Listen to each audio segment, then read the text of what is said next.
Now, I want you to see the difference between, I made a mistake, okay, I probably just need to play more and more and more in different tempos and just hoping that I'm not gonna make this mistake again, versus 90% of your work was mental. Yeah. And it's adding up and adding up and adding up and adding up. So it's not the accuracy in your hands, it's the lack of accuracy in your mind.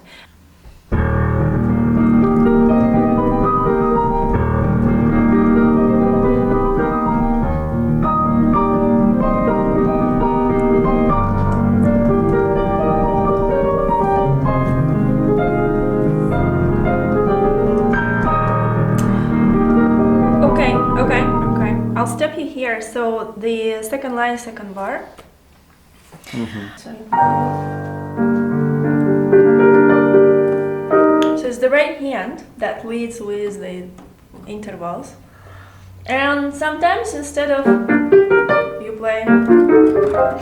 So, okay, what's the problem? The problem is the accuracy of my motion is not enough here. What can I do? And sometimes, just like with fingering, sometimes other fingering feels more stable and I change. Sometimes I do work again with elbow motion. And so instead of moving it only twice here, I would actually introduce a new pattern where I would move my elbow on every single interval. Because this will give the speed and accuracy. Moving elbow on each, like feeling the impulse in the armpit to the right. Okay. So now your goal is to feel that impulse in a fast tempo. And for that, remember how we used to speed up in the learning stage, and before every time we play faster, we actually play it in our mind? I think it was with like technique exercises. We did it like with scales, with octaves. You really felt those elbow motion, the impulse of elbow motion clearly. So here, how about you come, let's say timing 2, and in your mind, all 5 notes you feel with elbow.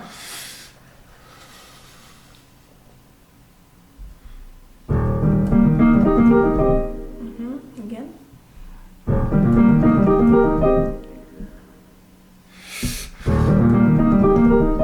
And you can practice with the pedal.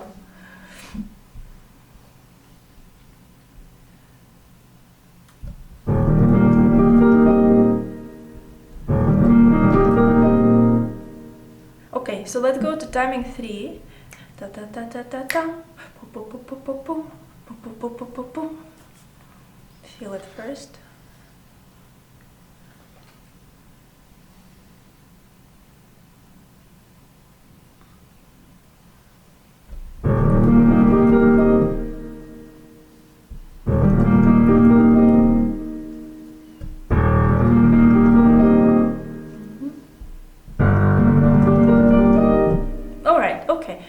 So I suggest you in similar fragments do the same work. So the second part, so this is about elbow motion. So as we can see, you either need to improve the elbow motion that already exists, making it faster, or maybe you need to make it more frequent, as we just done.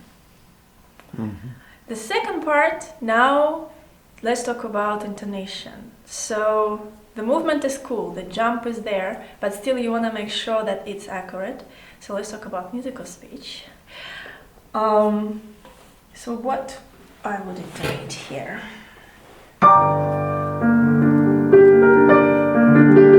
Yeah, definitely just go by the right hand. So third, fourth, third, third. and then maybe even second, since you take it with your right hand. So it's together with elbow motion, you're also aware that you intonate third, fourth, third, second, third, fourth, third, second. Yeah, you try to nuance your intonation for better accuracy. So you intonate, you know, romantic, energetic, romantic, aching. And that will give you the distinction of the length between the notes, so you can control your accuracy. Please, I want to try it. When you say romantic. So we have romantic, energetic, romantic, aching.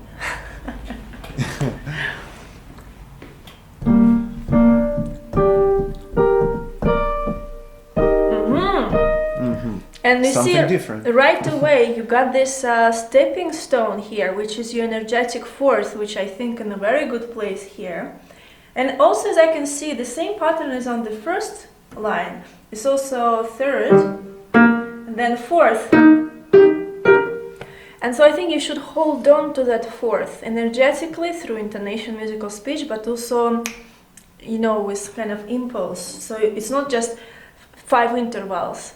It's first you kind of lead through the third to the fourth, that gives you impulse, and then again, so 3, 4, and then 3, 3, 2.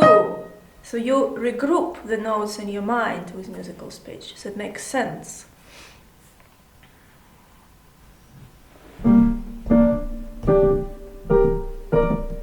Aha.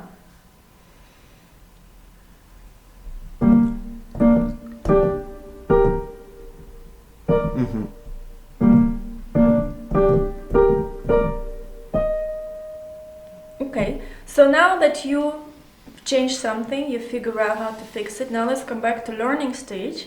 So we're gonna use the learning stage pattern, right, to practice. So play first in timing 1 in your mind, focusing, aiding these 2 things, impulse of elbow motion and understanding and feeling 3, 4, 3, 3, 2, and feel that in that timing 1. And when you're ready, then play a few times.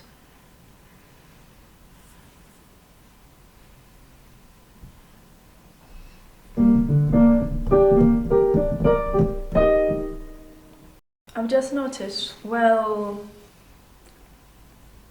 I kind of noticed it before when you play, so it's a good time to mention it. Listen, you're jumping like a rabbit. You have to be a snake here. You don't have time for it. You go... I don't know, maybe it comes with your desire to play with arm weight and relaxed hands, but this vertical motion takes so much time. All you need to do is horizontal in fast tempos, never up. Well, never, but try to avoid it, right? So just look at my hand. What I do when I play. My fingertips never leave the keys.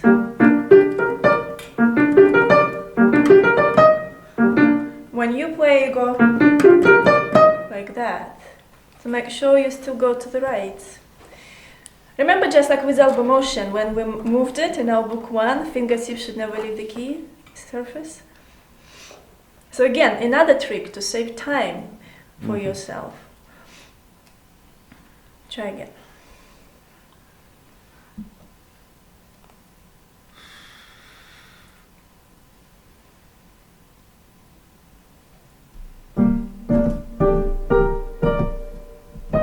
Aha.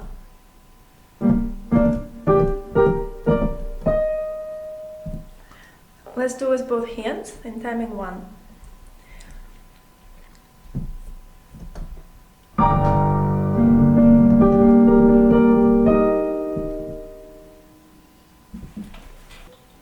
Very common thing, actually.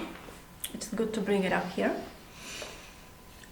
Sometimes we have difficulty in a part, well, difficulty with a certain segment, because before something was so easy that we relaxed and we took so much time, and now in the difficult segment we need to actually come back with rubato in the tempo.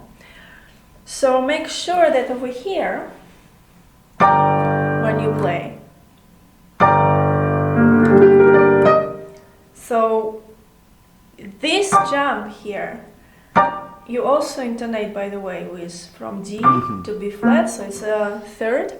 You go really fast, because what you really don't want to do is, you know, play and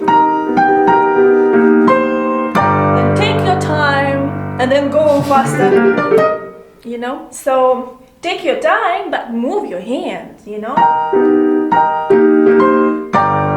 And already there. So make sure when you play from the beginning of the bar, you move your hands again horizontally across the keyboard very fast, and you can also include the elbow motion in the opposite direction and the third as well in your musical speech. You know?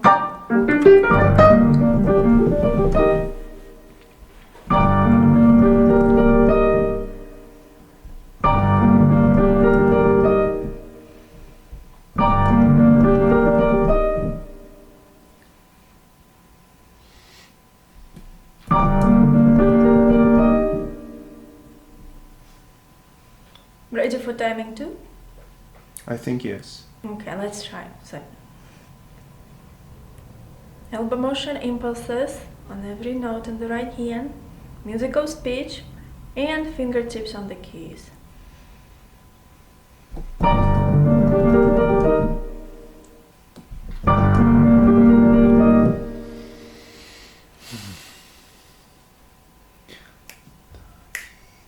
Timing 3.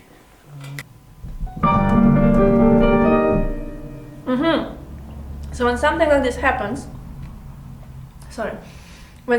this happens, never think about it as an accident. Use it as, aha, thank you. So what did go wrong? And which interval did you miss? Yes. So after that fourth, make sure you pay attention to that first third. Additional little task to your mind. In that tempo. Yes.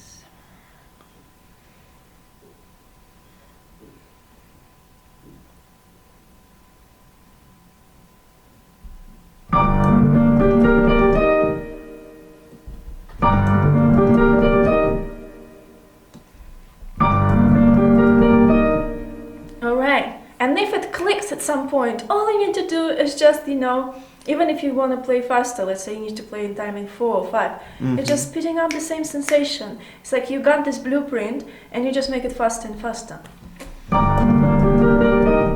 Yeah. And remember, in the learning stage, it is important that we, you know, find the problem, find the cause of the problem, know how to fix the problem, then practice in that separately, that part in different tempos. And now the last part is practicing the context. So how about we start one bar before,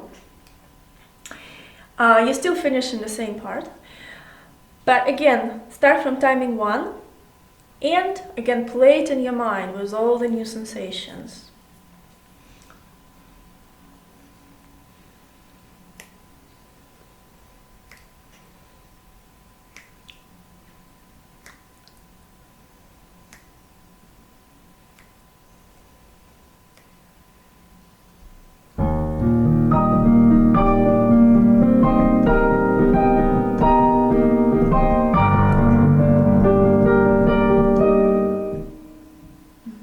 Repeat a few times.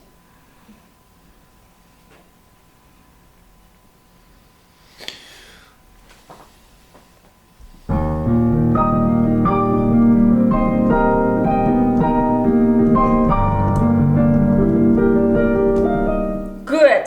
So 2 intervals, the fourth and the second, right? Pay more attention.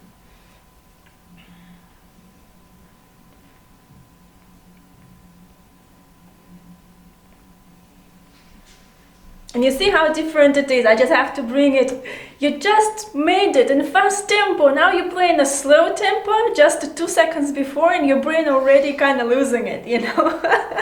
Yes. It's so relevant, yeah.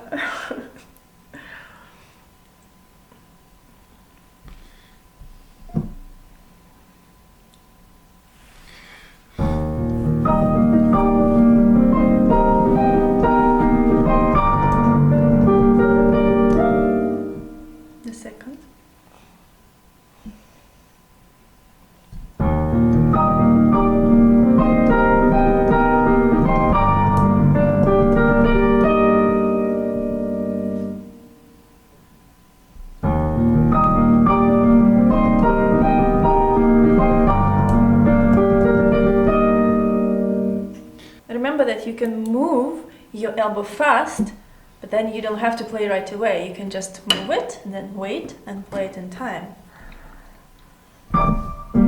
Yeah. Aha.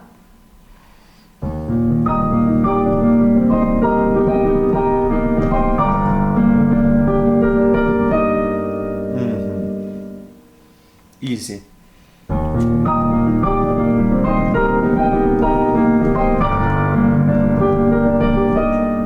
And you see, as a result, the problem part feels much easier to play.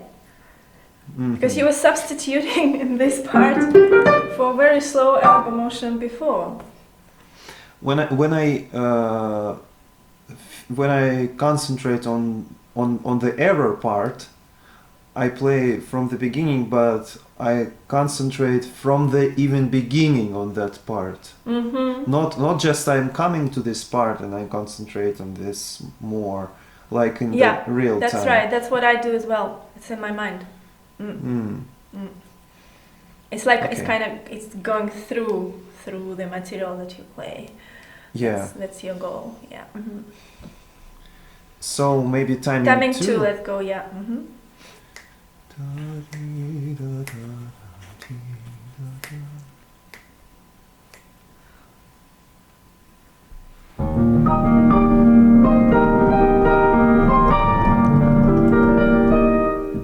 The fourth Something again. with the left hand. Ah, really? Are we having a new little friend here? What's happening? So the problem was the octave. Okay, so how you approach it? Let's see. The leading voice is. So this is the third. Also third. So in the right hand is the second, in the left hand is the third.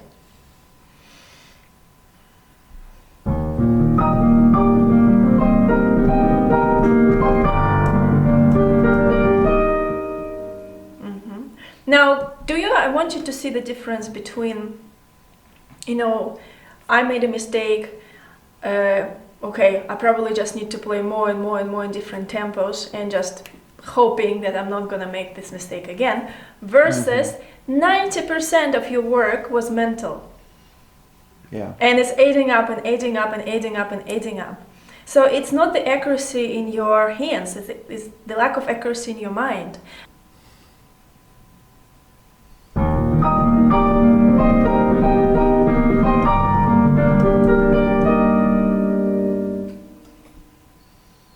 Yes.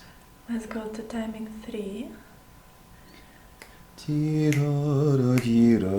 It's almost timing 3 was. Da da da da da da.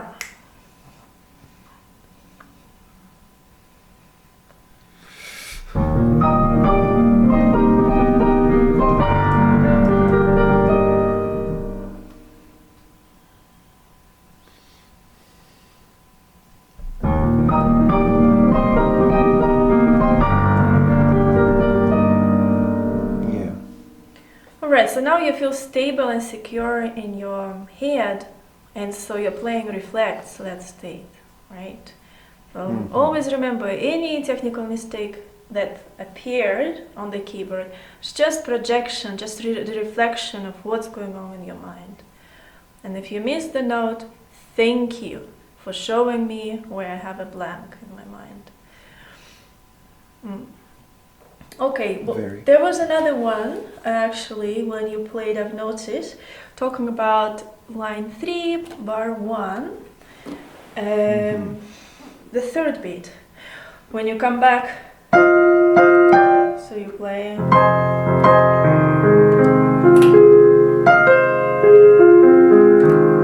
And then here, for some reason, you missed the note. I wasn't sure.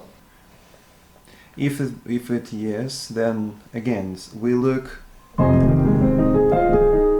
identifying the problem. Elbow motion.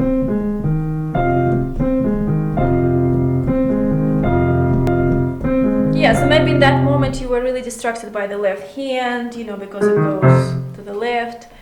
So just make sure that you have this impulse from C to F. What else? And then again, there is about musical speech. Technical musical speech. This is like those things. Like when we sometimes introduce a technical, more frequent elbow motion, the same here. Yes, maybe your melody is a fifth and then unison, but the problem is with accuracy, so you have to switch to the fourth, which is kind of also makes sense because fourth kind of keeps being our stepping stone here. So this will give you a sense of security and also gives you good impulse and kind of exhale when you do it.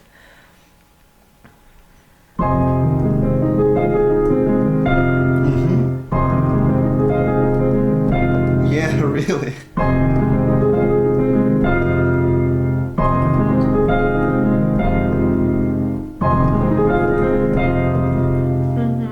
Alright, so now you feel more secure. Now, also I think when you play the rest, that's the most difficult. Yeah, that was very shady. Yeah. That's the thing. Is it the jump? Where exactly do you feel? After the D, when it comes thumb under on the G and then the jump. So two things. D, G. Yeah, but you know what is happening? I can see what's happening very clearly, actually. Okay, I'll tell you what's happening. So when you play, you pay attention to elbow motion everywhere, but for some reason not on the G. And playing from G, you kind of just play the G and then you open your hand to the octave with a very strange angle here, and then you jump there. So that doesn't feel empowering. It actually feels very awkward and tense. So what you're missing here is a good elbow motion on that G together with letting go of that G. So look, you play G, you don't hold it. You let go, you move your elbow, that gives you a very good wrist position to comfortably play this. And you play it nicely, and then again let go, move your elbow, and play nicely this. Next chord, try that. Really. No, but what you do is not nice. No, you shouldn't do just one swing. It should be double swing. Here you take with this W inside a power and then you play. But not this. No, W. Up and down. Yes. In fast tempo, I don't... It's okay, but I want you to feel that in slow tempo, and that will naturally bring you to the right sensation in faster tempo. So let's play that very last beat, super slow.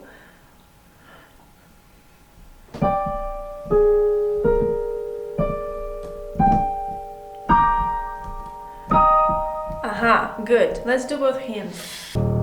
Yes, and why not to bring a little bit more logic here, since it's so beautiful and organic. When you play this, you intonate octave, right? And look what's happening in the left hand. Also octave.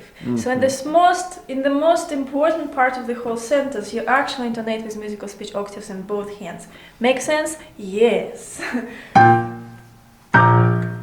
And then third and fifth. Fourth. Depends where you go, yeah. Fifth. Right, so again, in your mental feeling, you can, so through octaves on both hands to 3 and 5. And that way you will control both hands very well.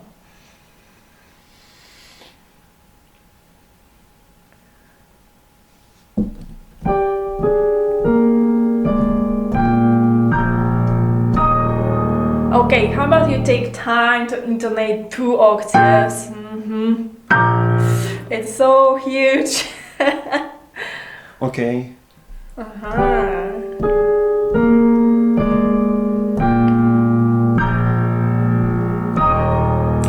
Yes, and in your score,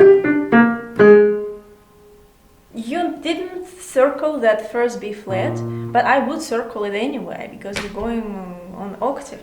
So again, it only makes sense that you move your hands in opposite direction while intonating octaves. So the elbow motion matches, the musical speech matches, use this.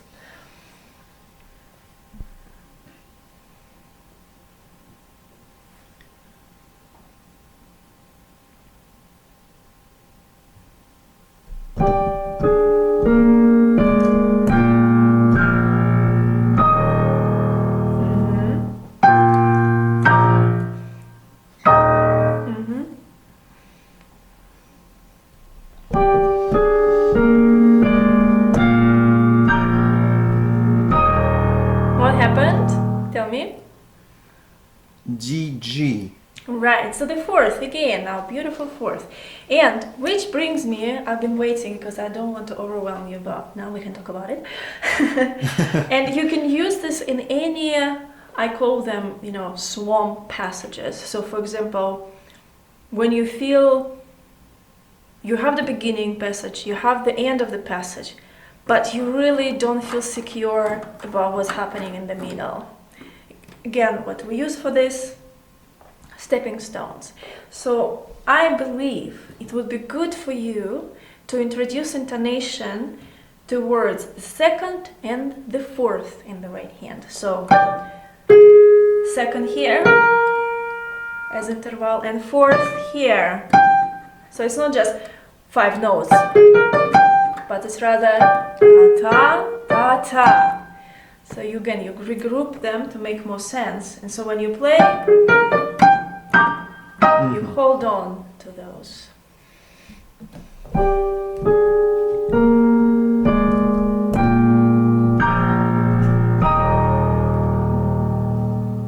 And so ideally what I would have done, I would match those seconds and fourth with my left hand, and I would think second and third in the left hand, and then fourth and seventh, and then octaves, and then 3 and 5. That's how my mind would work. So let's try. And then octave and 5/3.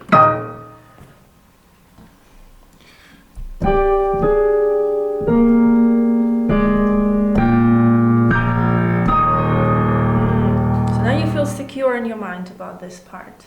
And it's not for the will of God left. Dios.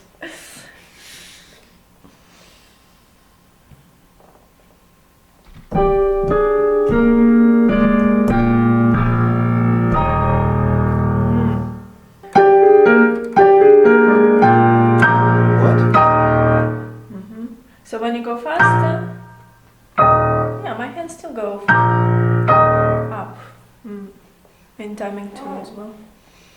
So you can see that the lots of notes in the score is not about playing all those notes. It's about will you be able to catch all of those notes and all these little helps and tricks and combination of intervals, it's all about that.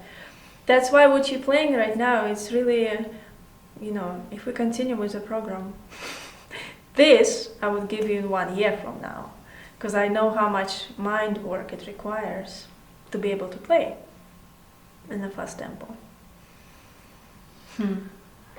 Yeah. So you're doing great, I'm just saying. Don't be too hard on yourself. You're really doing great. You're very intelligent and you're very sensitive, and you have to do it for your requirements at school, and you do your best. And it's good also, you learn a lot. Show me the part where you were showing about the fourth finger and the left hand, you were asking. The last bar of the fourth line. I think this is the same problem, but somehow going from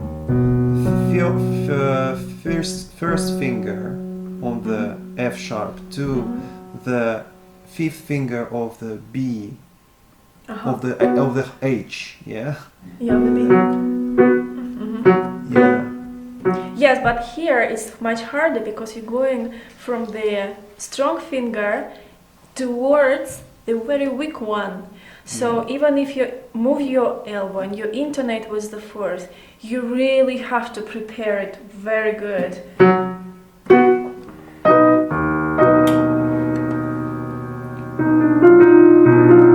Oh my God! Why wouldn't you take that B with the right hand with your thumb? This is so logical. It's right there. Yes. You play it like this. Yes, really. Instead of... Because it's too little time. I can feel it. Can rearrange hands like this, so that's in the right, no. That's all for the right hand, so this fifth. And now Yeah, go you with the can left also. hand. And then from the left hand with E sharp? With E sharp, yeah. Yeah. Yes, that's easy.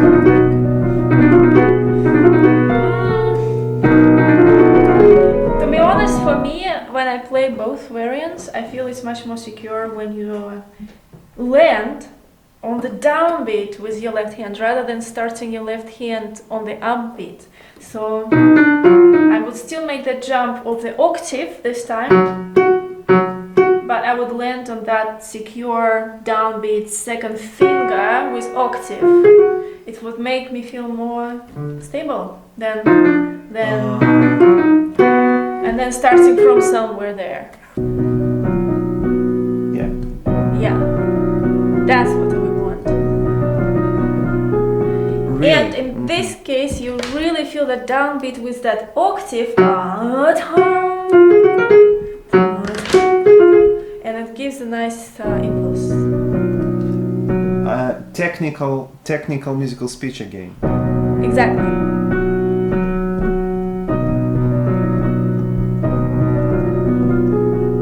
Really. And really feel the wrist motion there, and also feel that direction in your sound to the right. It will help. Pum, pum. And again, it's your stepping stone, remember? To hold on to.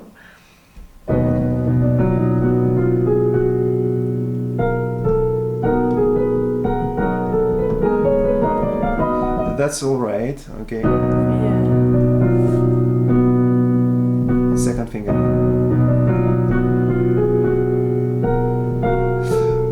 Unusual because I need to relearn a little bit, but yes, that's definitely better. Yeah, so completely unprecise. So what do we need? Musical speech. So I guess again, what we need to do to find the pattern, and maybe also it's one of the swamp places. It feels like a swamp. You're starting the note, but in the middle of the bar you have no idea what you're doing. So you need those stepping stones on the downbeats. So, well, let's see. Where to look? There's so many Yeah, notes. I'm trying. Well, I think... Well, okay, so the first thing that comes up, definitely there is this unisons and octaves are in play, right? So we gotta make sense of those. And what is it? It's usually unison following the octave. Okay, so there's the octave that is bringing us to unison most of the time. You see that? Not starting from the second beat. This is fine. But from here. So octave, unison. Octave, unison. Octave, octave. That's the difference. And again, octave, unison. Octave, unison. Remember how we said octave unison is a pattern here? Now add to it elbow motion, octave, elbow motion on unison. Okay, well I think it might work. Alright, so what you need to think is this. Octave, unison and elbow motion to the right. Octave and unison and elbow motion. Octave, octave, octave and elbow motion. And then the same octave, unison elbow motion. Unison elbow motion.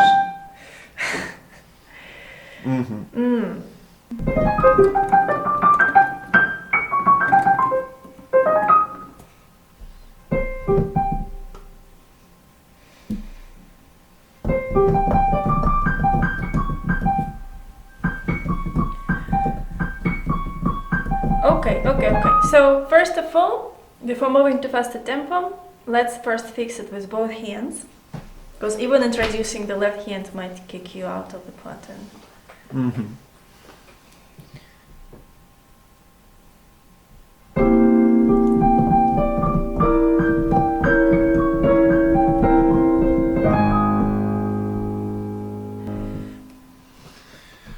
So. Alright, so now we're going to the learning.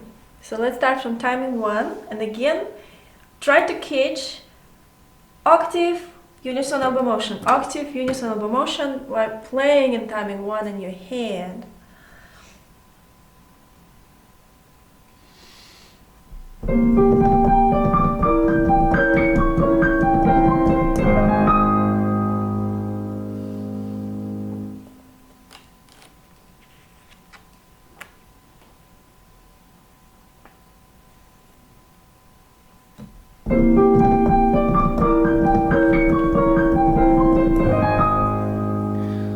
I think so the most important ones is the unisons.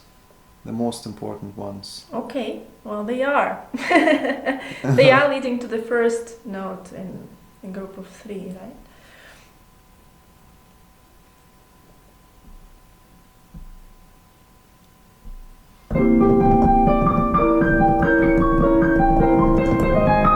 And also maybe these are the ones that you're actually missing in your intonation musical speech.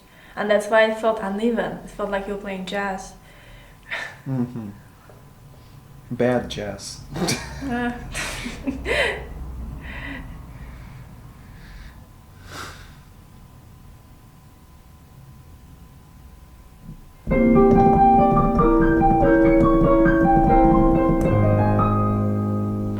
No, I still trying hard. I want to play it from the heart. Oh no! You're not on the stage to play from the heart here. Separate the stages, please.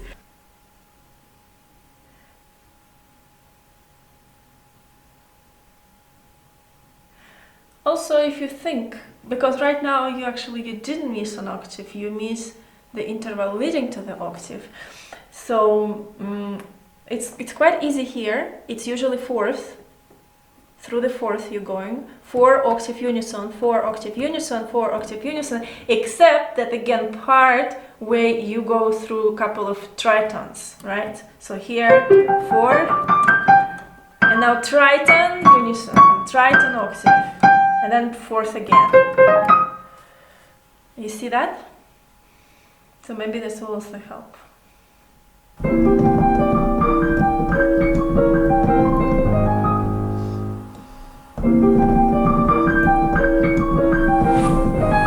Yeah, very good. Yeah. Elbow motion on that last G before going to. Yes, there are 2 motions.